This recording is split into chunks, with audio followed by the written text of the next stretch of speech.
Well, good day. My name is Teresa Ebler, and I'm with the Illinois APEX Accelerator, and we welcome you for uh, viewing session one of Who Buys What You Sell. This is session one of a three-part training series on building and growing relationships in government contracting. What I would like to do now is turn it over to Miss Connie Robin, who will be the facilitator and presenter of this presentation. Good morning, everyone. My name is Connie Rubin. I've been working in the federal contracting for over 30 years, mostly at Scott Air Force Base, either as a contracting officer or as a small business professional. Today, our training, we're going to focus on determining if you want to sell to the government or not before spending a lot of time getting a cage code, certification, and everything you may need. I'm sure you've all heard the quote, if you fail to plan, you're planning to fail. Market research should be the first. Hold on one second. To start. I'm sure you've all heard the quote, if you fail to plan, you are planning to fail. Market research should be the first step in your plan. Marketing to others without data is like driving with your eyes closed. The government is huge, and you will quickly learn they all purchase differently. After today, I'm hoping you have several good tools to do your market research and determine whether or not selling to the government is for you and your business. Some of you may be registered in SAM.gov already and have a cage code, but don't worry if you don't. There is plenty of time for that. My main goal today is to give you the tools needed to perform market research that will help you find agencies that buy what you sell and learn how to buy it through the use of USA Spending and SAM.gov tools. So let's begin.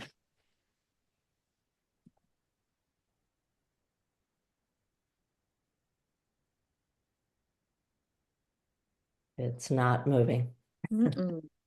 I agree. Well, it says waiting. There you go. Hopefully now you should have control, it says. Okay. All right. So through these first couple slides, there's the agenda. We will go through it one by one, and so doing your market research. One of the first things you'll need to do is learn the terminology. The government has a language of its own with lots of acronyms and terminology that you need to get familiar with to understand the government. This is just a small list of the terminologies, but you want to know who the contracting officer is. They sign your contracts. The program manager runs the project, and most importantly, or very importantly, the small business professional who's your advocate to help you find work and contracts and answer questions to help you grow your business. So who buys what you sell? Obviously, the federal government is a very big entity. I'm just listing a few agencies right there. You also have state and local and the education market, and of course, the commercial market. Today, we'll focus on federal government mainly. They purchase billions of dollars throughout the year, but it's important for you today to figure out what agencies specifically. So tools, the tools we're going to learn about today. The first one I have listed is bid match list. This can be obtained from your local APEX Accelerator office. For the bid match list, you're usually requested to provide an email, some keywords that pertain to your industry and what you sell or the service you have.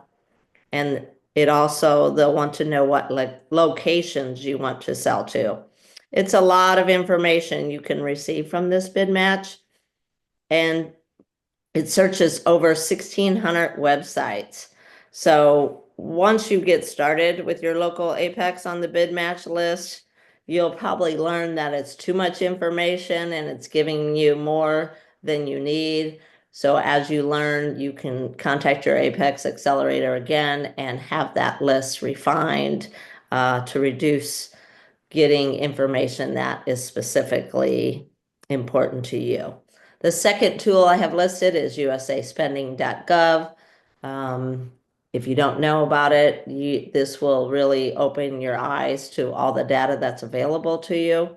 And then sam.gov, I'm sure most of you are familiar with. That is where you get your cage code, you get registered to sell to the government, and learn about future opportunities. And then the state and local, the state, they have their own rules. I've got websites later on to summarize all these tools and how to get to them at the very end. So don't worry about that for now. Also, you can sell to universities. They have projects you can bid on there, and there's a link for that on the last two slides as well. Okay, oh, there we go. So how do they buy what you sell? Remember, each agency most of them have a different strategy. Some may have the same, but most are different. You want to focus on the agencies that buy what you sell. That should be your priority after your market research, once you find the agencies that you think buy what you sell. Then take the time to research the vehicles or websites that they purchase from. Begin establishing your plan. I also advise you to start small. Focus on the products or services that you are great at providing. You do not want to make a bad first impression, and you don't want to fail. It could be very hard to recover from that. It's important to get your capabilities and be professional. In order to do this, I highly advise you to set a time every week to research, to call, to meet with people, and to obtain information needed. Building relationships and teaming, communicating with government personnel, industry, and then working on your past performance. You want a good reputation before you get started trying to sell to the government.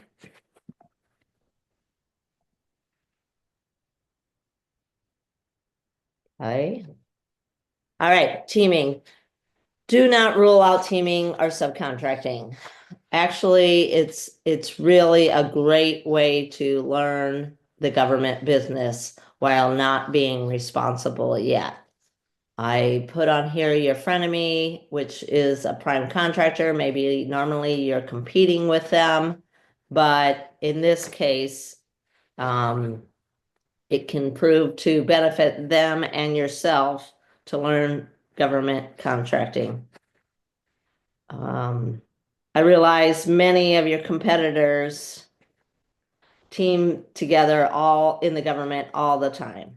And however, in order to make this happen, you must first explain how you will benefit their team and what problems you can solve for them. Are you good proposal writers? Do you provide a unique product or service? Know what differentiates yourself from your competition and promote that. Once you have their attention, you can tell them about your social economic status and other benefits they can receive by adding you to their team. Note, your social economic status is more important on contracts awarded over $750,000 to large businesses, as they may need you to meet their subcontracting plan goals. But make sure you have a differentiator that makes them want to hear more about your company. All right. So the first tool we talk about is usaspending.gov. I'm going to have some slides coming up to show you. I'm a visual learner, so I'm going to have slides that will help you see what USA Spending has to offer. It'll show you NAICS codes, PSC codes, keywords, all that info you'll need to get on bid match. You'll be able to see contract award numbers, prime contractors' names. You'll be able to see the contract start and end dates, which will be helpful to know when maybe the follow-on contract will need to be awarded, and put yourself in a good position to learn before the next award.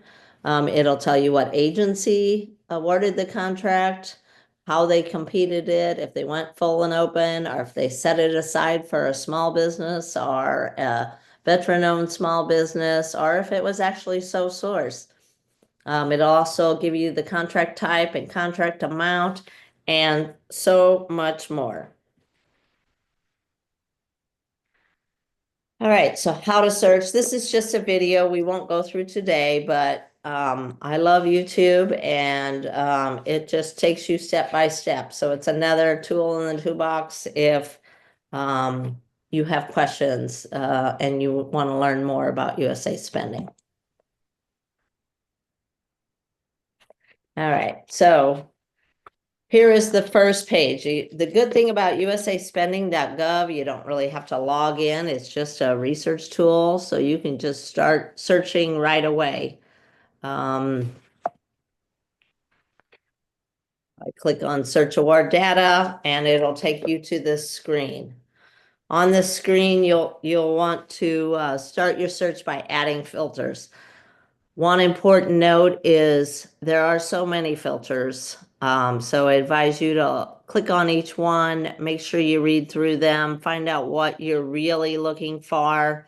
In the beginning, you probably will not add many filters, but as you get better, you will reduce the filters so you're getting the information that's most important to you. All right, so this page shows you I did filters for construction. If you look up top, it says keyword. I put in construction. I said for the time periods of 2020 to 2024, and I requested only Scott Air Force Base. Those are the only filters, and based on that, you can see what showed up. It showed $377 million worth of construction type contracts during that year was spent. Here's a picture of what I clicked on. Again, this is all the filters on the left. Also at the top right, I've circled that little two little toggle icons. You can switch the layout, just play with this screen and this website often and wherever. Just click on what you can till you figure out what you like and what you need to see. There's so much data out here. Okay. Then you can see obviously the blue. You can click on those blue contract numbers or the contractors' names and get additional drill down information. Again, on the left is more of your things that you can filter on. I'm clicking on contract W912QR21. It was a construction contract with Zodiac Putker for 86 million. And then the next screen will show you, it'll drill down further. You'll see where they're located, when the contract started, when the current end date is. The one thing about construction, they typically don't have a follow-on, but this is just an example of things you can do. You'll see the North American, the NAICS code listed there. You may want to write that down if you're a construction business. That's a way to find out what NAICS codes apply to you if you think this is something that you do.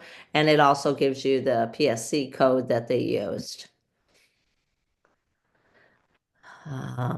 And a reminder, just keep scrolling down. Always go to the bottom of your screen. There is so much information you may not know that's there. So this tab here shows additional information, which is critical. It shows you the agency. You can see Department of the Army. It gives you the awarding office. So if you want to contact them, you know they do construction.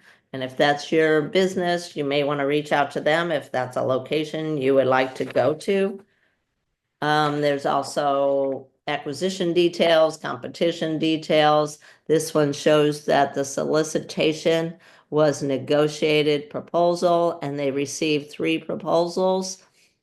Again, all about knowing what the competition is for contracts that were awarded and how they competed. It is valuable market research for you to know about your business and how different agencies purchase it. This, again, is the Army, and they don't all buy the same. So you're going to hear me say that multiple times. Also, there's other, well, I expanded on agency details. You can see all the other things that you can possibly expand and learn about. So here is the contract summary. I circle subcontracting plan. So if it's over 750,000, you will want to look at this subcontracting plan.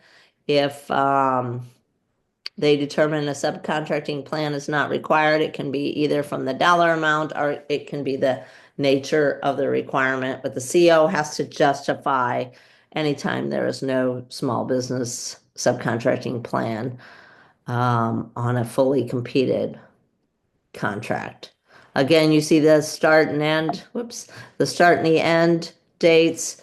They used a hub zone price evaluation. One term you may want to learn about if you're in a rural area, hub zones get certain preferences, but you have to live and work in those hub zones. So that's another thing you may want to research.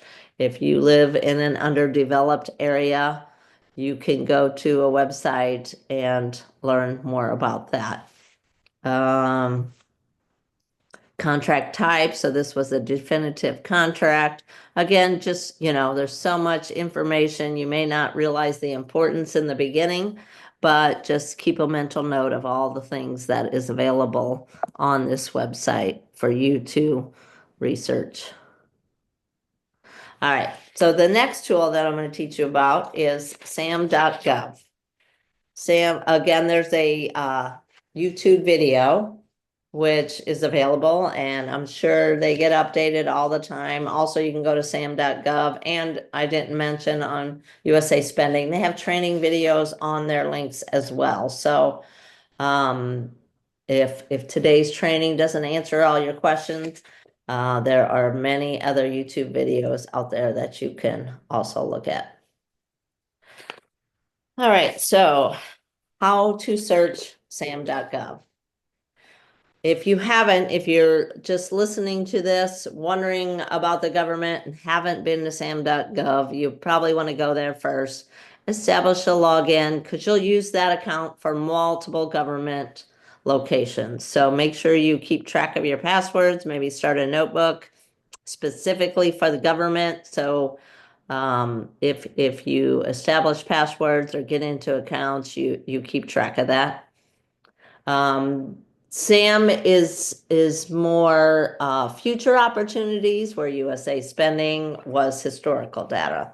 This will allow you, if you find an opportunity that fits your business, you may not be ready to compete or bid on it, but it's critical. I would probably print the opportunities.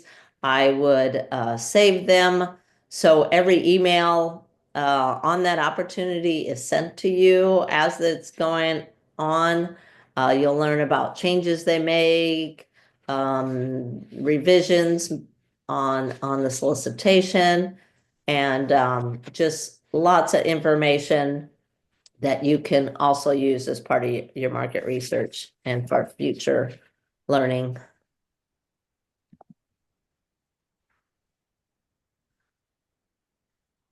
All right, so opportunity search. I'm going to have screenshots coming up there, but again, like everything, you need to know the terminology. I'll have a slide that details some of them for you, but otherwise, you know, the unique ones like sources sought, pre-solicitations, um, key benefits, opportunity details, award notices there, but most of the after award stuff you can get from usaspending.gov. All right, special notice. This is extremely important. When you are doing a search in there, I highly recommend you click on special notice every time you are looking for an opportunity. One, it may show you an industry day. It will talk about sole source requirements. We'll just provide miscellaneous notes. There's not a whole lot that goes with this, but for your opportunity, you will want to click on that in the beginning until you learn more about it. So definitely click on that as well. It is a way to get in early in the requirement phase to you and other companies to seek your information, seek your knowledge, basically. Are they answers to questions they may not know themselves? You guys will be the experts that they're going to lean on in shaping this acquisition. And specifically, if you are a social economic type company, let's say HubZone, and it's something that you can bid on, and you should actually seek out one of your frenemies and see if they can also respond to the sources sought. If you don't both respond to the sources sought, letting them know that there are two hub zones out there capable of doing the product or service that they're searching, then they're not going to set it aside for you. Then it may just be full and open competition, which will make it much harder for a small business to compete against. But they are looking for small businesses so they can set it aside. So it's extremely important that you let them know you're out there, and then you'll get notified anytime there's information on that requirement, or they have another source of sought, or they're getting ready to compete it. It really is the best way to get in early and help them decide how to compete for that requirement. Next is pre-solicitation. Most offices will issue a pre-solicitation prior to the actual solicitation, which this is also a very good thing for businesses because it gives them, you should seriously take the time during solicitation to ask any questions, not answer, to ask any questions you have on that solicitation. If they don't have the right specs, if they're putting requirements in there that can't be met by anybody, they need to know before the solicitation is issued. Otherwise, they might have to cancel the solicitation, and it is the opportunity to position yourself when the solicitation comes out that you are ready to get the solicitation proposal ready and respond within the normal 30 days that they're requesting. So it's very important to take advantage of any pre-solicitation reviews you can. And then award notice. You want to obtain the award information after it's done so you know who the prime contractor is, and you can always reach out to them as well. So here's the first screen. If you haven't been to SAM, you have to sign in on this one. So you will have to establish a password to get the most out of this website. You want to do a search. You can see my email there. It'll take you to this next page, I think. There we go. I always click on contract opportunities to find the future opportunities out there. You can do a search up top if you're looking for maybe a specific prime. There's a lot of information you can find out as well. If you know a contract or a solicitation, you can put that in the search. But in general, if you're looking for contract opportunities for your business, you'll want to click on contract opportunities. And then in my example here, I put trucking as a word to search, a keyword to search. And this is what came up. There's probably pages of trucking. This will give you, and I'm sure I put in there, all notices. So you'll see one's an award notice on the right, one is a sources sought.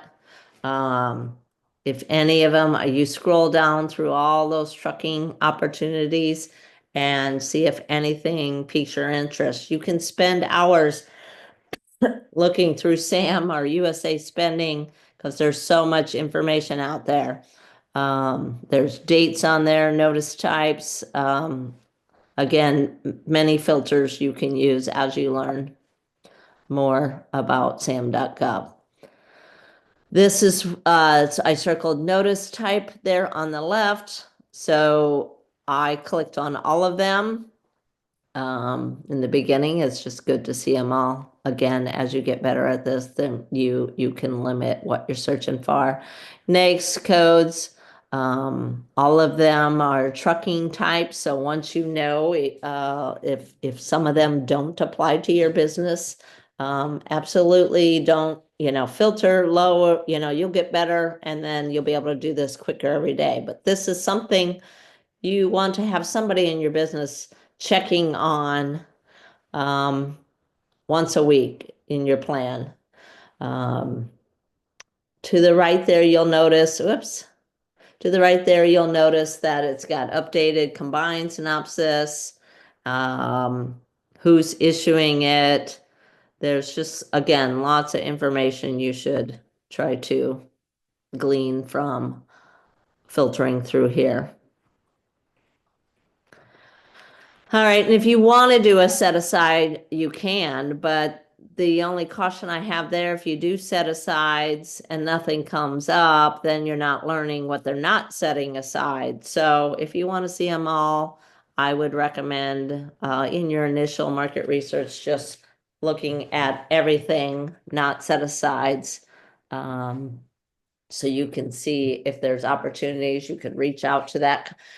The other thing is there's points of contacts on here. So you can reach out to those points of contact. You may not be interested in this one, but it gives you a office to maybe seek out other opportunities.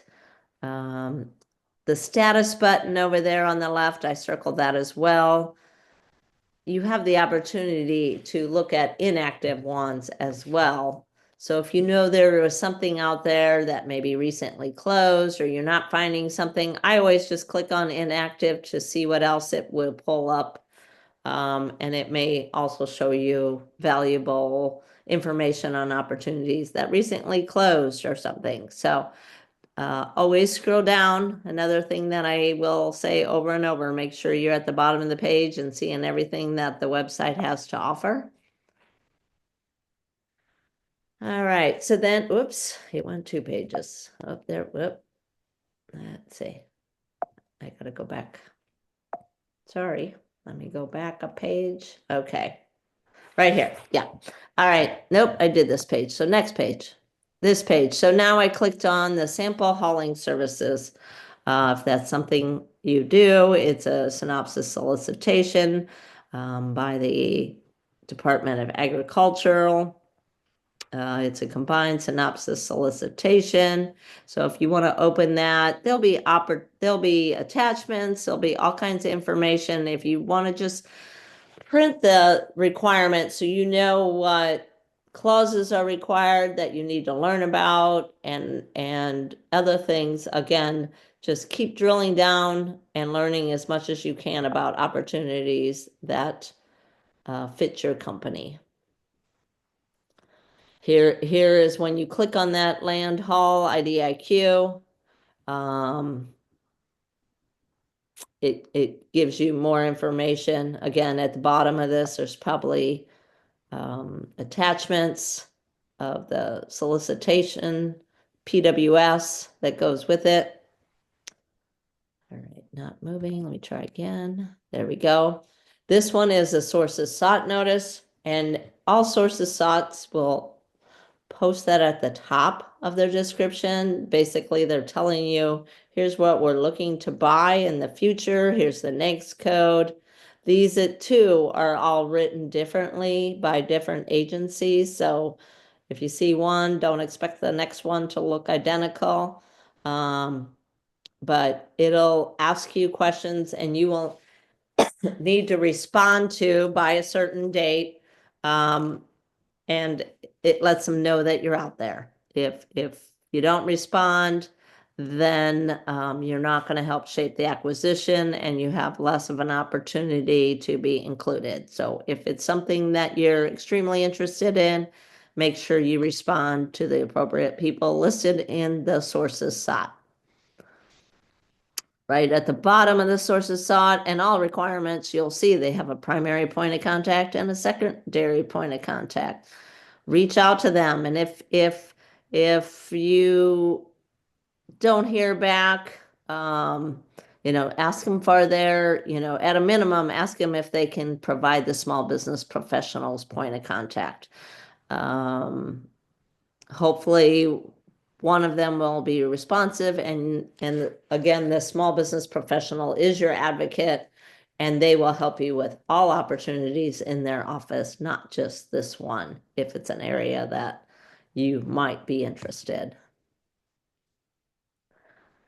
So, are you ready for government business? I have a handout that should get emailed to you with the slides. It talks about the initial things that you need to do to get started.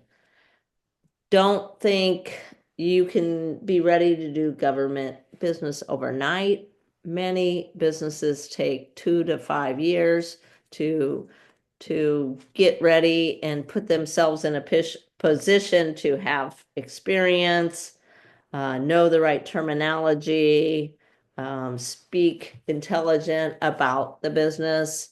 So take your time, don't force it. Hopefully, you're doing commercial work while you're researching the federal government. But this checklist that you will have just basically gives you step-by-step instructions, and hopefully you find it helpful as you prepare to do government business. So next slide. Okay.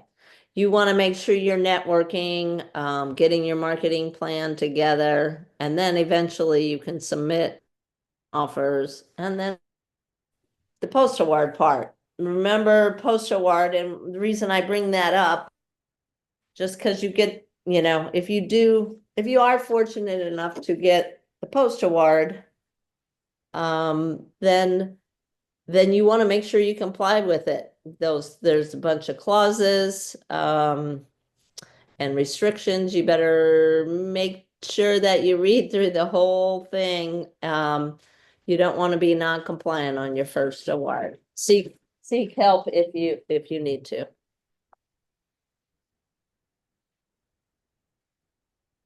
Okay, and if you're not ready, just establish that plan. Prioritize your tasks based on that list, based on everything I said. Have somebody in your office get it on their calendar, allow them the time once a week to work on the checklist and your plan.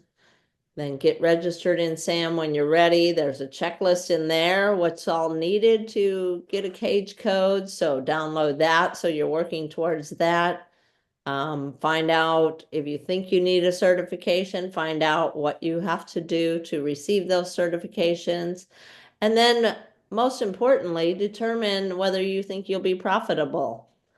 There's lots of competition. If you find out there's 300 businesses already doing what you do, maybe it's the government's not for you. Maybe it won't be profitable. So make sure you include that in your plan uh, in the beginning and look at what they're charging. Oops. So key takeaways, do your market research, develop your plan, build a good reputation, such as past performance that you can use, network, and have good communication. Start small and build your government business.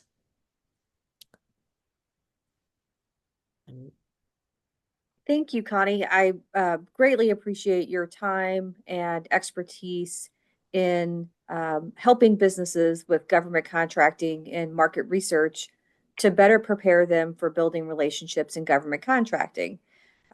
Much, much appreciated. So, your next steps as you have viewed session one and hopefully session two and three of building relationships in government contracting is, excuse me, to schedule a one-on-one meeting with your local APEX Accelerator. Below, you'll see a QR code where you'll be able to receive no cost assistance from your local APEX Accelerator. This particular QR code is for Illinois-based businesses, but never fret, if you are not an Illinois-based business, you have the opportunity to work with your local APEX Accelerator in your respective state. We thank you very much for your time.